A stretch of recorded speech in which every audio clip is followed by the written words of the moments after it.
तो विचित्र पर्व की आगे की कहानी शुरू है। पलक झपकते ही कौशल्या व उसके दोनों बच्चे उपंती नदी में समा गए। हाय, ये क्या हुआ? जैसे तैसे वह किनारे पर लगा। बू। कुछ देर तक वह बैठा रोता रहा, फिर पश्चात उठा और लूटा पिटा सा वापस देवल की ओर चल पड़ा। उधर देवल राज्य में, महाराज, मेरा नाम नकुल है। मैंने किसान कृपाल के मुख से अपने 4 आने खर्च करने का रहस्य उलवा लिया है। असंभव। आपको विश्वास दिलवाने के लिए मैं आपको बताता हूँ, सुनिए। कृपाल अपने कमाए 4 आनों में 1 आना अपनी पत्नी और अपने ऊपर खर्च करता है। दूसरा आना वह अपने बाल बच्चों पर खर्च करता है और उस ऋण बाल बच्चों के ऋण के समान होता है। नकुल का एक एक करके 4 आने के विषय में विस्तार पूर्वक सही महापल को बता दिया। लेकिन अब तो कृपाल के सौगंध देकर आए थे कि वे राजा महिपाल को चेहरा 100 बार देखने के बाद ही किसी को 4 आने का रहस्य बताएगा। उसने महिपाल का चेहरा 100 बार कब देखा?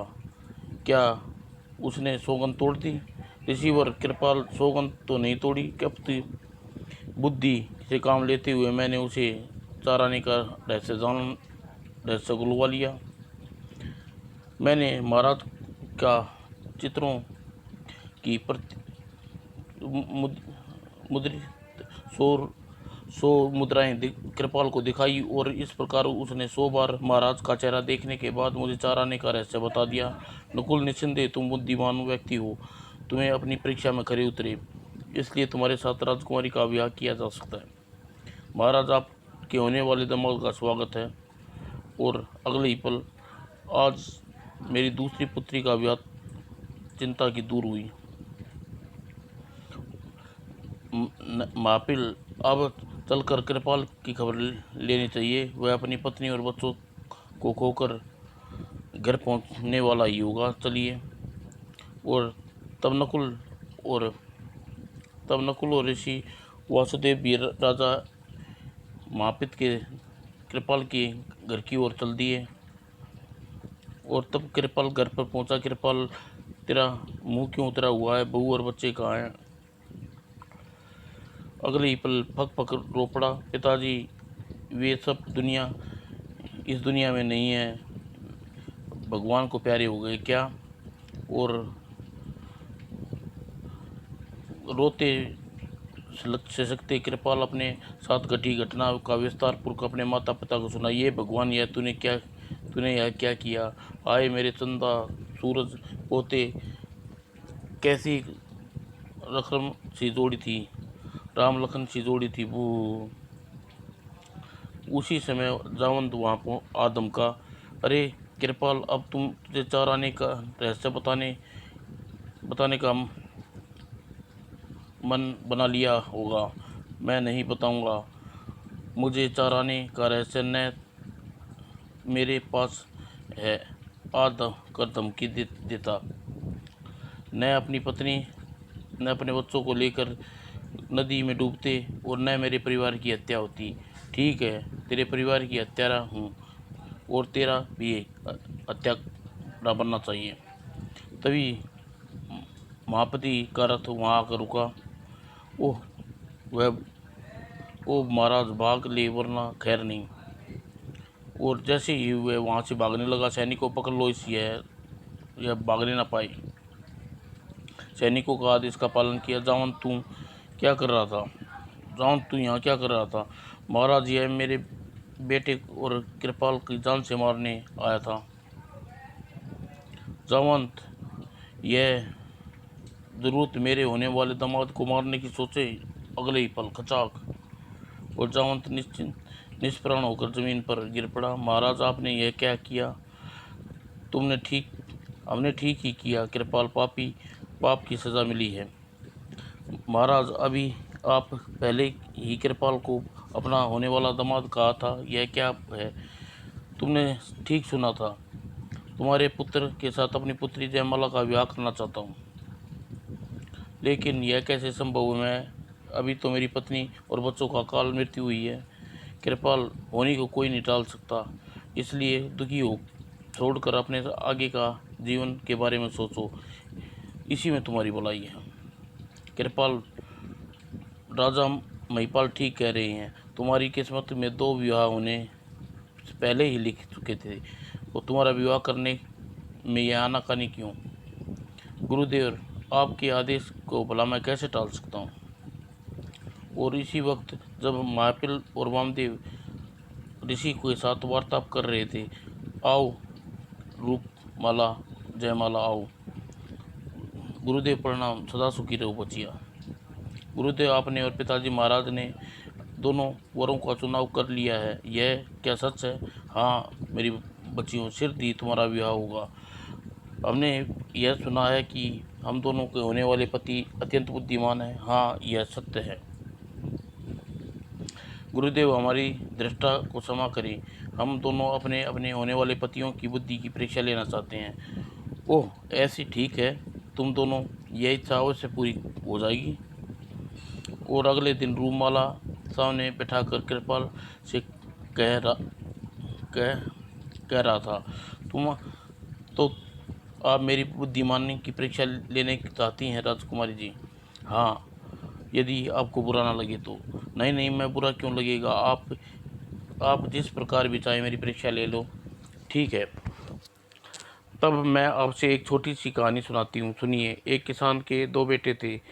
उसके दोनों बेटे का विवाह हो चुका था। एक बार जब दोनों बहन सावन में अपने अपने मायके जाने लगी, ससुर जी, हम अपने मायके मैं अपने मायके के लिए जाऊं? क्या जाऊं? बड़ी बहू, तुम अपने मायके की से आगे आग में कागज लपेट कर लाना। बड़ी बहू, तुम अपने मायके से आग में कागज लपेट के लाना। और मैं क्या लाऊं ससुर जी?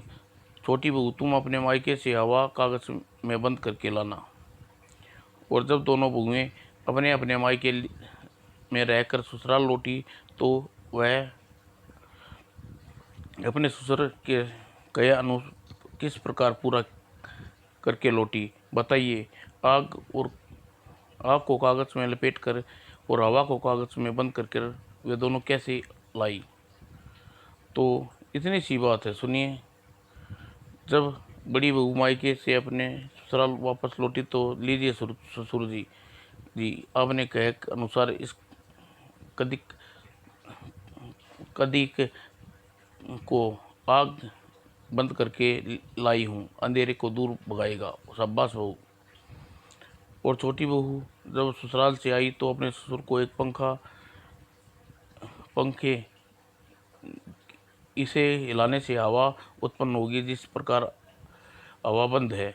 ओह, सदा खुश रहो, तुम मेरी इच्छा को अंतिम उचित प्रकार से पूरा किया। कहो राजकुमारी, मेरी अधूरी कहानी किस ठीक प्रकार से पूरी किया या नहीं? आपकी बुद्धिमान का लोहा मान गई। आप निसंदेह ही मेरे पति बनने योग्य है। जैसे ही उसी क्षण महल में के दूसरे कक्ष में जयमाला और नवलकुंज से कह रही थी, आपकी परीक्षा देने के लिए तैयार है? हाँ, तैयार हूँ। तो सुनो, मैं एक अधूरी कहानी सुनाऊंगी, उसे तुम उचित प्रकार से पूरा करना। कहानी इस प्रकार है।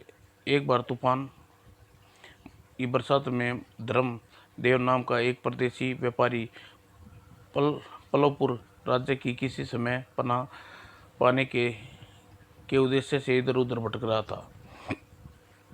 काफ़ी भटकने के पश्चात उसे एक सराय दिखाई दी। तूफान के कारण जब वह सराय भी दरवाज़ा बंद है, जैसे ही वह मुझे उसका दरवाज़ा खुलवाना चाहिए, और उसने घोड़े से उतरकर सराय के बंद फाटक पर दस्तक दी। कोई अंदर है या नहीं?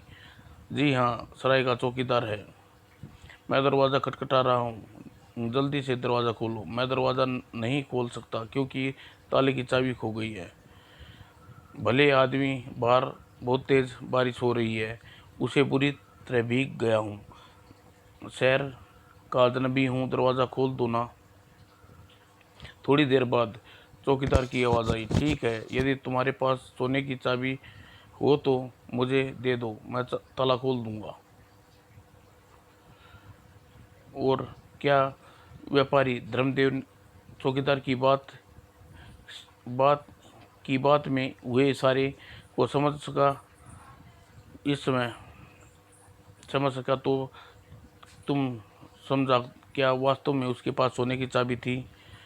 यह थी, हाँ थी। दरअसल चौकीदार धर्मदेव ने स्वर्ण मुद्रा हड़प कर सराय का दरवाज़ा खोलना चाहता था और उसने जेब से सोने का एक स्वर्ण मुद्रा निकाली और संभाल लेना, सोने की चाबी अंदर भेज रहा हूँ। और अगले ही पल सराय का दरवाज़ा खुल गया। आइए, और मुझे चौकीदार को सबक सिखाना चाहिए। मेरा कुछ ज़रूरी सामान घोड़े पर लदा है, उसे उतार कर अंदर ले आओ, तुम्हें एक मुद्रा और दूंगा। ठीक, मैं अभी तुम्हारे सामान लेकर आता हूँ। और लालची चौकीदार एक और मुद्रा लेने के चक्कर में धर्मदेव को लालटेन पकड़ा कर जैसे ही बाहर निकला, बच्चू अब देख मजा। और अगले ही पल ओह, व्यापारी ने दरवाज़ा बंद कर लिया और घोड़े के पास पहुंचा। घोड़े पर तो सामान नहीं है और पासा पलट रहा था और चौकीदार बाहर खड़ा सराय का दरवाज़ा पीट रहा था। दरवाज़ा खोल, बाहर बहुत तेज़ बारिश हो रही है। कैसे खोलूँ दरवाज़ा? सोने की चाबी तुम्हारे पास है, दरवाज़ा तो उसे खोलूँगा। और मैं